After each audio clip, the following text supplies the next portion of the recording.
আজকে আমি তোমাদের সাথে যে রেসিপিটা শেয়ার করব সেই রেসিপিটা কিছুদিন আগে আমি জি বাংলার রান্নাঘরে বানিয়ে দেখিয়েছিলাম। কি ছিল সেই সিক্রেট রেসিপিটা?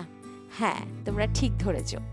এই রেসিপিটার নাম আমি দিয়েছি লাউ মহারানী কোফতা। নমস্কার বন্ধুরা, শ্রীতমাস কিচেন বাংলায় তোমাদের সকলকে স্বাগত জানাই। তাহলে চলো একদম দেরি না করে ঝটপট শুরু করে ফেলি এই দুর্দান্ত স্বাদের লাউ কোফতার রেসিপিটা।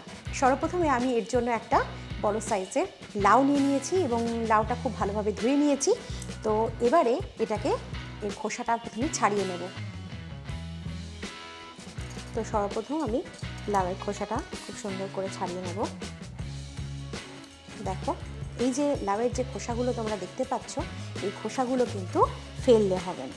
হ্যাঁ, এই যে লাউয়ের যে খোসাটা আমি ছাড়িয়ে নিলাম, হ্যাঁ, এই খোসাগুলো কিন্তু ভীষণই ভালো লাগে খেতে।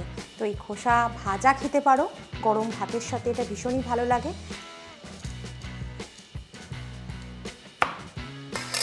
আগার ডগার দিকটা বাদ দিয়ে লাউটাকে আমি এরকম ছোট ছোট করে কেটে নেব, যাতে করে খুব ভালোভাবে লাউটা আমরা গ্রেট করে নিতে পারি। তো দেখো, এরকম ধরনের একটা গ্রেটার নিয়ে নিয়েছি। এই গ্রেটারের ছোট বড় মাঝারি, তার মধ্যে একটু বড় যে সাইজটা রয়েছে, এই সাইজে আমরা লাউটা গ্রেট করে নেব। আর এক্ষেত্রে বলে রাখি, লাউ যদি খুব বড় পাকা সাইজের হয়, তাহলে সেই ক্ষেত্রে যে বড় বীজটা থাকে সেই বীজটা কিন্তু অবশ্যই ফেলে দেবেন। তো দেখো, লাউটা আমি গ্রেট করে নিয়েছি। এবারে আমি এর মধ্যে হাফ চা চামচ লবণ দিয়ে দিলাম। লবণ দিয়ে লাউয়ের মধ্যে খুব ভালোভাবে মাখিয়ে নেব এবং একটা প্লেট দিয়ে লাউটাকে আমি মিনিট 10 জন্য একটু ঢেকে রেখে দেব। এই সময়ের মধ্যে লবণ দেওয়ার জন্য লাউয়ের থেকে এক্সট্রা জলটা বেরিয়ে যাবে এবং তোমরা দেখতে পাচ্ছ লাউয়ের থেকে কতটা জল বেরিয়েছে। তো এবারে অল্প অল্প পরিমাণ লাউ নিয়ে দুটো হাতের সাহায্যে খুব ভালোভাবে চিপে এক্সট্রা জলটা যতটা সম্ভব বের করে দিতে হবে এবং এটা একটা বাটিতে নিয়ে নিলাম। আচ্ছা, এই যে এক্সট্রা যে জলটা রইলো, এই জলটা কিন্তু ভীষণই পুষ্টিকর। এটা তোমরা যে কোনো কারির বা এই কারির গ্রেভিতে ইউজ করতে পারো। আচ্ছা, এবারে কোফতা বানানোর জন্য গ্রেট করা লাউয়ের মধ্যে একটা কাঁচা লঙ্কা কুচি দিয়ে দিলাম। এর সাথে 1 চা চামচ আদা বাটা দিয়ে দিলাম। সাথে দিয়ে দিচ্ছি হাফ চা চামচ হলুদ গুঁড়ো রঙের জন্য, আর সাথে হাফ চা চামচ কাশ্মীরি লঙ্কার গুঁড়ো দিয়ে দিলাম। দিয়ে দিচ্ছি হাফ চা চামচ গরম মশলা গুঁড়ো। বাইন্ডিংয়ের জন্য দিয়ে দিচ্ছি 2 টেবিল চামচ বেসন, আর দিয়ে দিচ্ছি আগে থেকে ভেজে রাখা কিছু কাজু। তো এবারে সমস্ত উপকরণগুলো খুব ভালোভাবে মিশিয়ে নেব। খুব ভালোভাবে মিশ্রণটা মেশানোর পরে আমি এর মধ্যে স্বাদ অনুযায়ী লবণ দিয়ে দিলাম। অবশ্যই লবণটা কিন্তু চেক করে নিতে হবে। আর এই সময়ের মধ্যে একটা ফ্রাই প্যানে অল্প তেল গরম করতে রেখে দিয়েছি। লবণটা দেওয়ার পরে আর একবার খুব ভালোভাবে মিশিয়ে নিয়ে এবারে এর থেকে কোফতার বলসগুলো বানিয়ে নেব।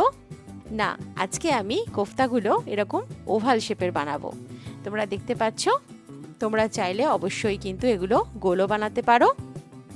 তো এবারে গরম তেলে একে একে কোফতাগুলো ছেড়ে দেব। অবশ্যই কোফতাগুলো কিন্তু তোমাদের মাঝারি আঁচে ভাজতে হবে, কারণ বেশি আঁচ দিলে বাইরে থেকে এটা ফ্রাই হবে কিন্তু ভেতর থেকে কাঁচা থেকে যাবে। তো সেই কারণে এটা একটু সময় নিয়ে কোফতাগুলো ভেজে নিতে হবে। এক্ষেত্রে একটা কথা বলে রাখি, যেহেতু আমরা লাউ থেকে এক্সট্রা জলটা বার করে নিয়েছি, সেই কারণে কিন্তু বেসনের পরিমাণটা এখানে খুব বেশি দিলাম না বা খুব বেশি প্রয়োজন হয়নি। তোমরা ওই পদ্ধতিতে কোফতাগুলো বানাবে, তাহলে তোমাদেরও কিন্তু বেসনের বেশি প্রয়োজন হবে না।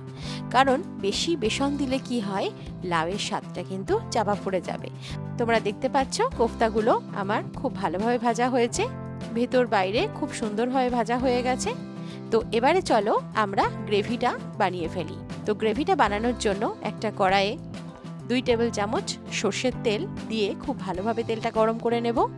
তেল গরম হলে 1 চা চামচ গোটা জিরে, একটা কাঁচা লঙ্কা কুচি দিয়ে কিছু সেকেন্ড মতো মশলাটা ভেজে নেব। তারপরে দুটো স্লাইস করে রাখা পেঁয়াজ দিয়ে দেব এবং পেঁয়াজগুলোকে আমি লাল লাল করে ভেজে নেব। এই স্টেপটা ভীষণই গুরুত্বপূর্ণ। পেঁয়াজটা আমাদের খুব ভালোভাবে একটু লাল করে ভেজে নিতে হবে। এতে করে গ্রেভির টেক্সচার এবং গ্রেভির টেস্ট দুটোই খুব ভালো হবে। পেঁয়াজটা সোনালি করে ভাজা হয়ে গেছে। তো এবারে আমি 1 চা চামচ আদা বাটা দিয়ে দিলাম। খুব ভালোভাবে আদার সাথে মিশিয়ে পেঁয়াজটাকে আমি আরেকটু ভেজে নেব। তো কিছুক্ষণ পরে তোমরা দেখতে পাচ্ছ পেঁয়াজটা আমার লাল করে ভাজা হয়ে গেছে। তো এবারে আমি 2টো টমেটোর পিউরে দিয়ে দিলাম। কিচ্ছু না, 2টো টমেটো মিক্সারে পেস্ট করে নিয়েছি এবং টমেটো পিউরে বানিয়ে নিয়েছি। এরপর এর মধ্যে হাফ চা চামচ হলুদ গুঁড়ো, হাফ চা চামচ কাশ্মীরি লঙ্কার গুঁড়ো দিয়ে খুব ভালোভাবে মিশিয়ে নিলাম এবং আঁচ কমিয়ে মশলাটা আমি কষিয়ে নেব যতক্ষণ না গ্রেভি থেকে তেল ছাড়ে। 2-3 মিনিট পরে ঢাকনাটা খুললাম আর এই দেখো গ্রেভি থেকে আমার তেল খুব সুন্দরভাবে উজ আউট হয়ে গেছে। তো এবারে আমি এর মধ্যে 1 কাপ পরিমাণ জল দিয়ে দিলাম। জলটা দিয়ে ঝোল ফুটে উঠলে এর মধ্যে স্বাদ মতো লবণ দিয়ে দেব। লবণটা দিয়ে খুব ভালোভাবে মিশিয়ে নিতে হবে। কোফতার মধ্যে লবণ আছে, তো সেই কারণে গ্রেভিতে লবণ দেওয়ার সময় অবশ্যই লবণটা দেখে নেবে। 3-4 মিনিট পরে ঢাকনাটা খুললাম আর তোমরা দেখতে পাচ্ছ খুব ভালোভাবে গ্রেভিটা আমার কুক হয়ে গেছে।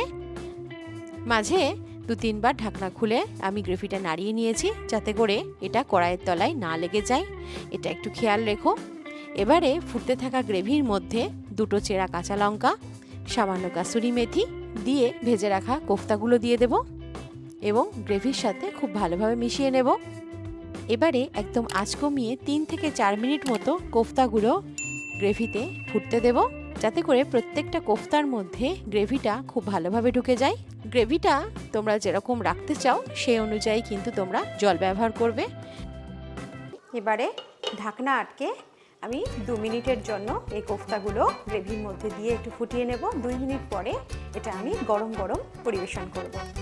ফাইনালি 2 মিনিট পরে ঢাকনাটা খুললাম আর এই দেখো ভীষণই সুস্বাদু, একদম মুখে দিলেই মিলিয়ে যাবে এরকম লোভনীয় লাউয়ের কোফতা মহারানী তৈরি হয়ে গেছে। এই রেসিপিটা তোমরা গরম গরম ভাত, পোলাও, লুচি, ফ্রাইড রাইস, পরোটা, রুটি যে কোনো কিছুর সাথে খেতে পারো। তো আশা করি আমার এই রেসিপিটা তোমরা অবশ্যই ট্রাই করবে। আর এরকমই নিত্য নতুন রেসিপির আপডেট পাওয়ার জন্য শ্রীতমাস কিচেন বাংলা এই চ্যানেলটাকে সাবস্ক্রাইব করার অনুরোধ রইল।